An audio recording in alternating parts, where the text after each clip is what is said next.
एक दिन एक सखी बड़ी मस्ती से गाती चली जा रही थी, प्रिया बदन छवि चंद मनो प्रीतम नयन चको प्रेम सुधारस माधुरी पान कर। अब कानों में ऐसा लगा जैसे कोई अमृत पिला रहा हो, और तो पीछे पीछे चलने लगे। वो अकेले जा रही थी और बड़ी मस्ती से गा रही थी। जब उसने पीछे देखा कोई लाल वस्त्रधारी, उसने कहा क्या है बाबा? तो चेहरा देखते ही, आंसू देखते ही समझ गई कि भाव में है। तो हम कहा सखी हमको ग्रंथ ला के देगी, किस ग्रंथ से आप गा रही थी? तो वो बोले वो बाबा ये ग्रंथ पढ़ने से बात नहीं बनती, राधा वल्लभ जी का होने से बात बनती है। तो हमने कहा हमें तो पता नहीं कैसे राधा वल्लभ जी के हुआ जाता है। देखो हम बचे थे कि हम इस संप्रदाय में।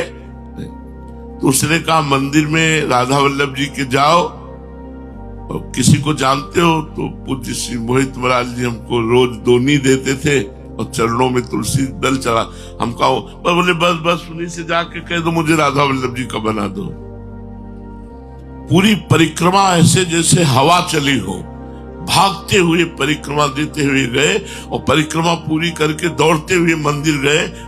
आराम मुद्रा में ऐसे बैठे होते तो आचार्य ही है, और मुझे उस समय बिल्कुल श्री जी हमारे दिमाग में छाई हुई। गए और साष्टांग दंडवत किया। हम कहा महाराज जी मुझे राधा वल्लभ जी का बना दो। तो आनंद गोस्वामी जी ऐसे ताली बजाए, हंसे, बोले बाबा मुझे पता था फंसेगा, मुझे पता था तू फंसेगा, क्योंकि जब तू राधा वल्लभ लाल जी को देखता था तो ऐसा लगता था ये फंसेगा बाबा फंसेगा। बोले बहुत श्री जी की कृपा। तो पूज्य श्री मोहित महाराज जी ने कहा पूज्य श्री राधेश लाल जी से आप ये प्रार्थना कीजिए।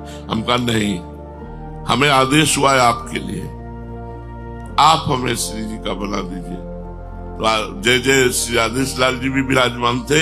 उन्होंने कहा कि अरे अब देर क्यों, श्री जी का आदेश है, चलो शुरू। तो अपने पास से उन्होंने कंठी मंगाई, हमारे पास 1 रुपया नहीं रहता था, कंठी मंगाई, कंठी बांधी और शरणागत मंत्र दिया।